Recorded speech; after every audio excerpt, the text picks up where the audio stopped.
Welcome to Reformed Thinking. Glad to be here. So, I want you to imagine standing in front of a massive, heavy curtain. You know that the person you are made for, the person who holds the very reason for your existence, is on the other side of that fabric. Right. But you also know with absolute certainty that if you take one single step past that barrier without authorization, the security system will instantly and violently strike you dead.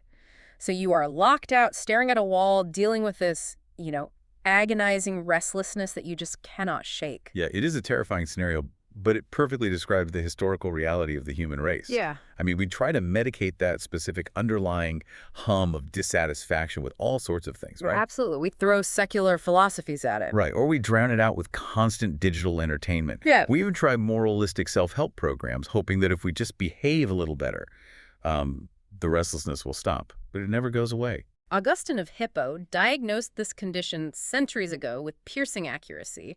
He observed that humans are inherently restless, and they will remain restless until they find rest in their Creator. It is as if we have a homesickness for a place we have never actually been to, or at least a place we cannot remember. Yes, and if we look at the opening query of the Westminster Shorter Catechism, it asks us what the chief end of man is. The answer is to glorify God and to enjoy Him forever. To enjoy Him. Yes, to enjoy. We were designed for conscious, unclouded communion with the divine. We were built to enjoy the presence of God. But because of the historical rebellion in Eden, that communion was shattered. Total separation. Exactly. Well, spot on. The rebellion created a massive, terrifying gap between the Creator and the creature. We chose self-rule, and the consequence was an immediate exile into spiritual darkness. And that separation is the core problem we are tackling in today's deep dive into our source material. Our mission is to unpack two rigorous theological treatises, Beyond the Torn Veil and The Liberty of the Holiest. Two very dense, brilliant texts. Very dense. And both of these texts heavily examine the book of Hebrews, specifically chapter 10, verses 19 through 22. We are also bringing in A.W. Tozer's pastoral concept of the inner veil. We are going to examine the mechanics of how the Christian actually gains access to the heavenly sanctuary. Before we go any further, though, we need to draw a sharp theological distinction regarding the presence of God. The sources are very careful to separate God's absolute omnipresence from His manifest relational presence. Okay, let's unpack this distinction for the listener. What is the difference between omnipresence and manifest presence? Well, the absolute omnipresence of Jehovah means there is no physical or spiritual location in the universe a creature can flee to escape His sovereign gaze. He sustains all things at all times. Right, like Psalm 139. Yes. If you go to the highest heavens, He is there. If you make your bed in the depths, He is there. But His manifest presence is different. The manifest presence is the relational fellowship, the enjoyed light of His countenance, the conscious experience of His favor. And that is what we lost. That specific relational presence is what humanity forfeited during that rebellion in Eden. Because of that exile, we are laying down some strict rules of engagement for this deep dive. We are completely bypassing vague religious feelings. We are leaving behind pragmatic, psychological optimism. We have to. We are focusing entirely on the historical, exegetical, and objective realities of how you, the listener, gain direct access to the most holy place in the universe. This is not about mustering up a positive mood. It is about blood-bought legal access. And to appreciate the magnitude of the cure provided by the new covenant, you must first grasp the absolute severity of the physical barriers established under the old covenant. The author of Hebrews was not writing theological abstractions into a vacuum. He was addressing a massive life-or-death historical crisis. So wait, let's set the scene for that historical crisis. Who are these people? Well, the intended audience of the Epistle to the Hebrews consisted of first-century Jewish believers, most likely living in Rome or Jerusalem. And they were getting battered. Physically and socially. Yes. They had been cast out of their local synagogues. Their property was being confiscated. They were facing intense social ostracization and state-sanctioned persecution from the Roman Empire. Because of this massive pressure, they faced a very specific, alluring temptation, right? The temptation was to apostatize. They were being pressured to retreat back to the visible, legally protected, and highly comfortable shadows of the Mosaic system. Right. I want to pause and make sure I am grasping the political situation here. If they were facing state persecution, why was the temptation specifically to go back to the Jewish temple? Why not just blend into Roman secular society? That is a great question. Oh, is it because Judaism was considered a legally protected religion under Roman law? So the physical temple actually offered them legal immunity and physical safety? That is precisely the issue. Yeah. The Roman Empire tolerated ancient religions. Yeah. Because Judaism was established, the state gave it a pass. But Christianity was new, and it claimed Jesus was a king higher than Caesar. Which is treason in Rome. Spot on. That made it a target. So for a battered, persecuted community of Jewish Christians who felt spiritually and politically homeless, the urge to abandon the invisible realities of Christ and return to the physical, legal security of the old physical temple was overwhelming. I can imagine. The temple in Jerusalem was still standing at this point. You could see the smoke rising from the altars. You could hear the chants of the Aaronic priests. It felt tangible. It felt safe. But the sources point out that going back to that temple meant going back to a system designed to keep you away from God. Let's walk through the architecture of the tabernacle, because the texts describe it as a physical sermon on distance and separation. Yes, the building itself preached a message. Right. The Old Covenant layout was divided into strict spatial zones of holiness. Think of it like concentric circles of restricted access. The outermost zone was the outer court. This area was illuminated by natural sunlight, and it was accessible to all ordinary Israelite worshipers. This is where the noise and the blood were. The sacrifices. Right. It is where you brought your animal sacrifices to the brazen altar. But as an ordinary citizen, you could only go so far. You hit a wall. You hit a massive barrier. The next zone was the holy place. This room had no natural light at all. It was illuminated solely by the golden candlestick, and access was heavily restricted. Who could go in there? Only the appointed priests from the tribe of Levi could enter this room to perform their daily duties, like tending the showbread and offering incense. Then you had the innermost chamber, the Holy of Holies. This room was shrouded in absolute pitch-black darkness, save for the blazing Shekinah glory of God resting above the Ark of the Covenant. And separating the holy place from the Holy of Holies was the veil. This was a thick, heavily embroidered curtain that completely isolated the presence of God. The text makes a fascinating point about this veil. It was simultaneously a profound act of mercy and a lethal warning. Wait, how is a giant curtain keeping you away from God a mercy? It was a mercy because it provided a highly structured, objective way for a sinful, rebellious people to have God dwell in their camp without his sheer holiness incinerating them. Oh, wow. It shielded them from being consumed. But it was a lethal warning because crossing that boundary casually or without specific authorization meant instant death. The holiness of God was not domesticated. You could not just stroll in and say hello. The only person authorized to cross that veil was the high priest, and he could only do it once a year during the Yom Kippur ritual, the Day of Atonement. Right, and the texts detail how terrified the high priest would be. He had to be meticulously prepared. He could only enter carrying the blood of bulls and goats, offering it first for his own sins and then for the errors of the people. And this ritual happened year after year, proving that the true way into the heavenly sanctuary was still fundamentally blocked. This architectural system created a religion of agonizing distance. The ordinary worshiper could never go behind that curtain. They lived their entire lives knowing there was a terrifying barrier between them and the Creator. I want to go back to the analogy I used at the very beginning of this deep dive. Imagine that Old Covenant veil as an impenetrable, lethal security vault. Inside that vault is the person you love most in the entire world, the person you were made to be with. Right. But if you try to touch the vault door, the security system will instantly and fatally strike you down. You can stand outside the building. You can send an authorized representative inside once a year with specific clearance codes, but you, personally, are locked out. It is a bleak picture. Okay, let's unpack this. How does the author of Hebrews dismantle the reader's nostalgic longing to go back and stand outside that terrifying vault? He dismantles their nostalgia by executing a massive exegetical pivot. He counters their temptation to retreat by shifting his argument from objective doctrine to a startling new legal status for the believer. Okay. He shows them that going back to the physical building means returning to the realm of shadows, distance, and fear. Why would you want to stand outside a vault when you have been given the keys to the kingdom? This brings us to the bridge of therefore in Hebrews chapter 10, verse 19. Our sources break down the structural grammar here, and it is brilliant. It really is. For the first 10 chapters of the epistle, the author relentlessly establishes the absolute supremacy of Christ.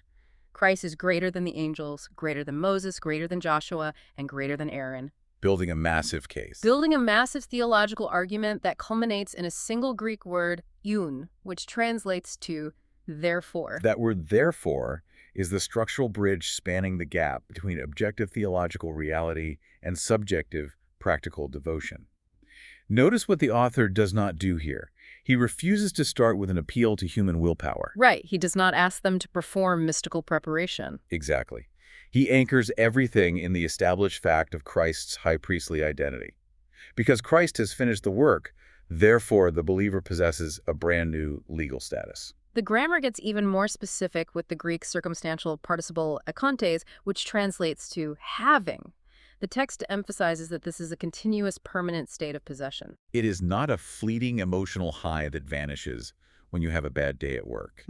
It is an unalterable legal title. And what are we having? The text uses the Greek word parrhesia, which is translated as boldness or confidence.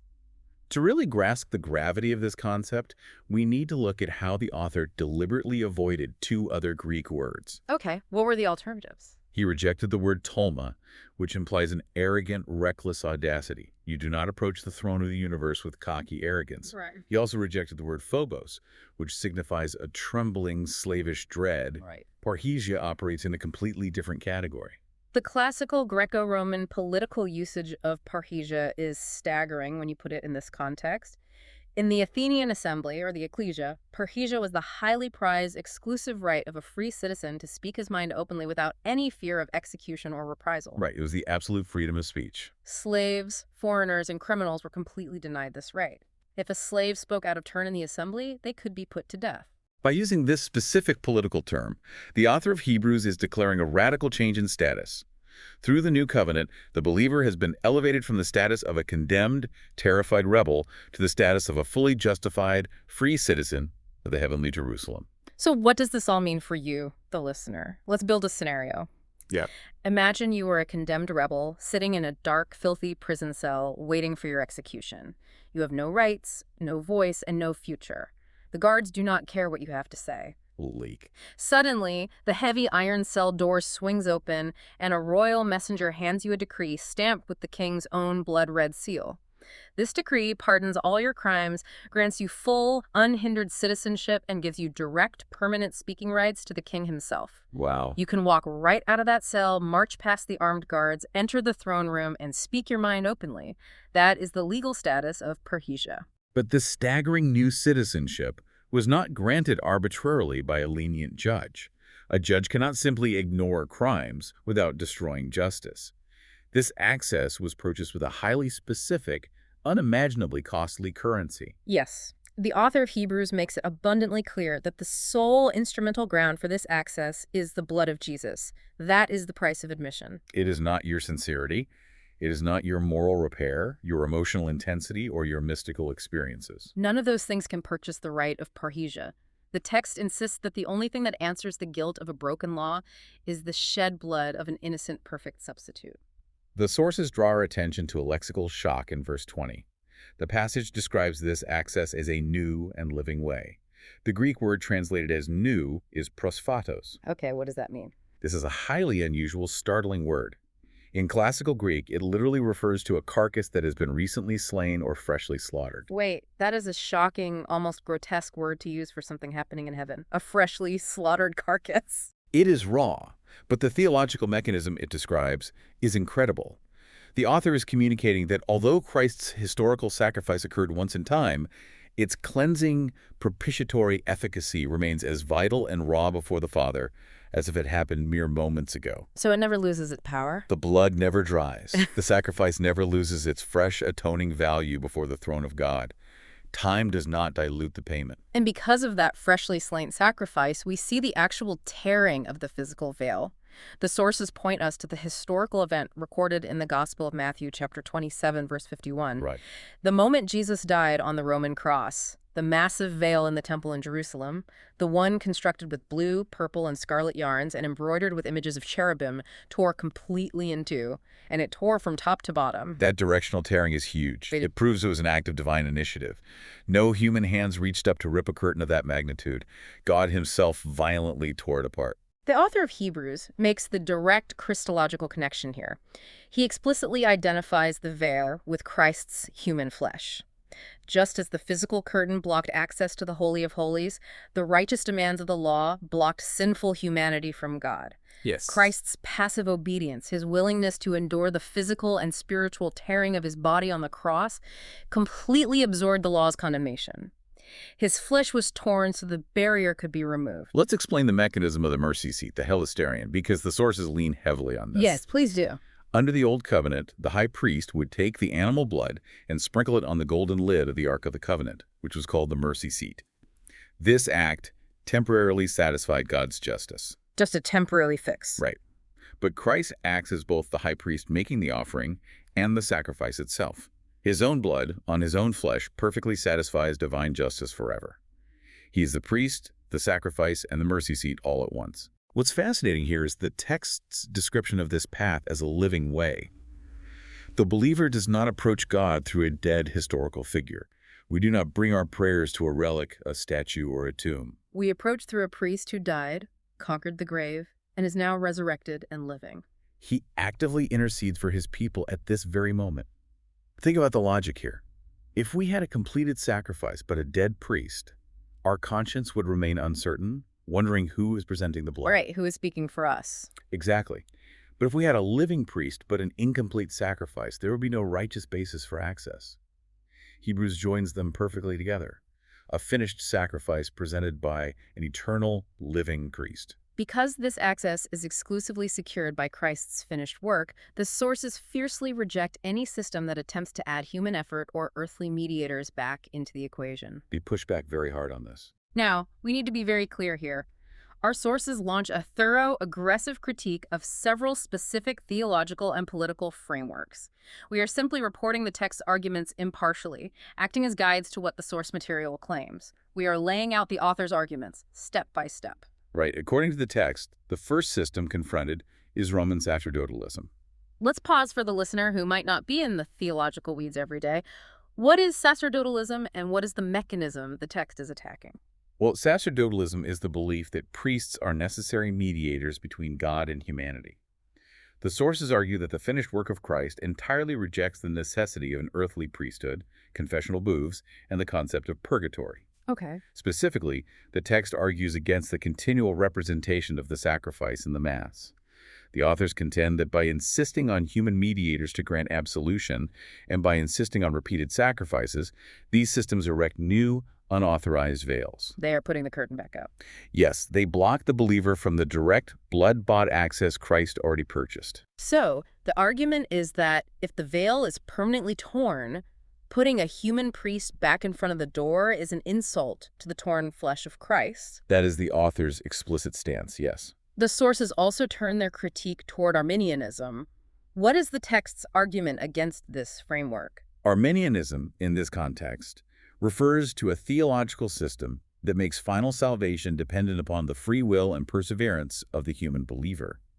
The text argues that any system relying on the unstable, fluctuating willpower of a person utterly destroys the objective confidence of parousia. How does it destroy confidence? Because if your access to the sanctuary relies even slightly on your ability to maintain your own salvation through your own performance or choices, you can never truly have boldness. You're always looking inward. Right. You will always be wondering if you did enough today or if you believed hard enough today to keep your access. The text claims this mindset robs the Christian of the ironclad assurance purchased by Christ. The access is based on his performance, not yours. I want to push back on the next critique because I think a lot of listeners might raise an eyebrow here. The sources move to address what they term cessationist compromise. Yes. They argue firmly that the era of progressive revelation is permanently closed, meaning there are no more modern-day prophets or extra-biblical revelations. But wait, I have to imagine a charismatic listener is throwing their hands up right now saying, wait a minute, if Christ tore the veil and opened heaven, wouldn't that mean God speaks more freely now? It's a fair question. How do the sources justify the leap that an open heaven means God stops giving new prophecies? The text answers that by pointing to the completeness of the canon of Scripture and the finality of the Son. Hebrews chapter 1 begins by saying that in the past, God spoke through prophets, but in these last days, he has spoken by his Son. So the Son is the final word. Yes. The authors argue that because the final sacrifice has been made, and the full revelation of Christ is recorded in the closed canon of Scripture, seeking new extra-biblical mystical disclosures, implies that the new covenant access, provided through the written word and the illumination of the Holy Spirit, is somehow insufficient. I see. The argument is that you do not need new prophecies Yeah. when you have the complete objective mind of Christ in the text. Finally, the text reports a strong condemnation of the intrusion of critical race theory and secular pragmatism into the pulpit. The authors argue that these modern sociological frameworks and pragmatic marketing strategies distract from the pure gospel. How so? They substitute human-centered ideologies, grievance politics, and therapeutic techniques for the objective, blood-bought realities of the heavenly sanctuary. The text views these frameworks as modern attempts to fix the human condition through earthly means, completely ignoring the freshly slain path. Okay, but I have to play devil's advocate here. If the work is totally finished, if the legal title is permanently secured by Christ, and if all these other systems are rejected because they try to add human effort, doesn't that make the Christian life completely passive? Yeah, it sounds like it could be. Right. If Christ did everything objectively, how does the text demand a response from you? Are we just supposed to sit back on a couch, claim our royal decree, and do nothing? That is the precise tension the sources address next, and it is a brilliant transition. While the objective, legal veil of the law is permanently destroyed by Christ, the authors point out that a highly dangerous subjective barrier still operates within the believer. The internal battle. Yes, the author of Hebrews does not let his readers remain passive. He issues a commanding subjective imperative in verse 22. Let us draw near. That phrase, let us draw near, uses a present subjunctive verb. Let's break down that grammar. That indicates a continuous, ongoing action. It is a command to keep approaching, day after day, hour after hour. And the text lays out specific requirements for this approach. It demands a true heart, full assurance of faith, heart sprinkled clean from an evil conscience, and bodies washed with pure water. You cannot stroll into the sanctuary harboring deception or clinging to your favorite sins. This is where A.W. Tozer's pastoral diagnosis becomes so vital. Tozer identifies this ongoing subjective barrier as the inner veil. The inner veil. This inner veil is not made of physical fabric hanging in a temple in Jerusalem. It is stitched from the incredibly resilient threads of the unmortified self-life. The sources break down this self-life into what they call the hyphenated sins. These are the specific traits of the fallen Adamic constitution that stubbornly survive even after a person has been justified. They are relentless. They try to set up shop right at the altar of God. Let's go through them and examine the mechanisms of how they operate, because they are painfully accurate. First is self-righteousness. How does self-righteousness function as a veil? Well, self-righteousness is the quiet habit of constantly comparing yourself favorably to others. It finds its worth in being morally superior to the person sitting in the next pew or the person you see on the news. Like the Pharisee and the tax collector. Precisely. When you are operating in self-righteousness, you are looking at your own perceived goodness rather than the torn flesh of Christ. The mechanism is distraction. Your ego acts as a thick curtain blocking the light of God's grace, because grace is only given to the desperate. Then there is self-pity. The text describes this as turning personal suffering into a throne from which the soul demands worship. I find this one fascinating. How exactly does self-pity act as a veil? Because when you are sitting on a throne of your own suffering, demanding that everyone look at your pain, you are positioning yourself as the ultimate victim. You become the center. You become the center of your own universe. Instead of resting in divine providence and trusting the high priest who suffered for you, self-pity demands that everyone acknowledge your unique pain and cater to your grievances. It blocks communion with God because you are too busy mourning your own circumstances to worship the Creator. The list continues with self-confidence. This is the habit of planning out an entire life, your career, your family, your finances, without ever consulting God in genuine, desperate prayer. It relies on personal intellect and strategy. And then there is self-sufficiency, which treats any form of dependence as a weakness. A self-sufficient person will not ask for help from the church and certainly will not beg for daily bread from God. And finally, self-admiration and self-love. This is where a person uses their spiritual gifts, their theological knowledge, or their ministry platform solely to enlarge their own ego and gather applause. The text points out that you can preach a perfectly orthodox sermon or sing a beautiful worship song entirely out of self-admiration. The agony of mortification lies in the fact that these sins are highly religious. They wear very respectable clothing. Yes, they do. They do not look like scandalous public crimes. You do not get arrested for self-pity. These hyphenated sins sit comfortably in conservative churches, they attend weekly Bible studies, and they know all the correct theological terminology. And the sources stress that you cannot educate these sins away. You cannot read enough books to cure self-love. Therapy won't fix it either. Right. You cannot adjust these traits through modern therapy or behavioral modifications. The text argues they must be violently executed at the cross. Tozer uses aggressive language here. The inner veil has to be torn, and tearing hurts. This raises a crucial question for the listener. How can you spot these hidden threads of self-pity or self-admiration in your own private motivations? It's a tough mirror to look into. It really is. When you experience a difficult trial, a health scare, a financial loss, a betrayal by a friend, do you immediately retreat into self-pity, nursing your wounds and resenting God? Or the flip side, when you achieve a spiritual or professional victory, do you quietly indulge in self-admiration, taking the credit for your own brilliance? It requires severe, honest self-examination. But the sources make it clear that this brutal execution of the self-life, this tearing down of the inner veil, is not meant to be a private, isolated hobby for solitary mystics sitting alone in their rooms. No, the text moves deliberately from the internal heart of the individual to the gathered community. The author of Hebrews consistently uses plural language. He says, "Brethren, and let us draw near." This access is a covenantal corporate reality. We approach under the authority of the great priest who is over the entire house of God. You do not get to be an isolated Christian. By emphasizing the corporate nature of this approach, the sources explicitly reject modern individualistic religion. The pursuit of God is something the household of faith does together. And this logically leads to the source's harsh critique of seeker-sensitive pragmatism in modern evangelicalism. Let's unpack the mechanism of that critique. The sources argue that modern church trends prioritizing light entertainment, psychological comfort, and corporate marketing strategies actually coddle the self-life instead of crucifying it. The argument is straightforward. If the entire church service is designed to make the unregenerate consumer comfortable, if the music is designed just to elicit a dopamine hit, and if the sermon is basically a TED Talk on how to be a better person, You're feeding the veil. yes, the text argues you are feeding the very inner veil that blocks communion with God. You are reinforcing the self-love and self-confidence of the congregation, rather than calling them to die to those things. In contrast to that pragmatic approach, the sources outline the massive weight of true corporate worship. The text calls for a complementarian, covenantal community that understands the gravity of what Christ purchased. And this involves the necessity of rigorous biblical preaching that convicts the conscience. It involves deeply reverent prayer that acknowledges God's holiness. It requires truth-filled singing that focuses on the attributes of God rather than the feelings of the singer. And it requires the careful, sober handling of the ordinances, specifically the Lord's table. It's serious business. Here's where it gets really interesting. I want to build an analogy here.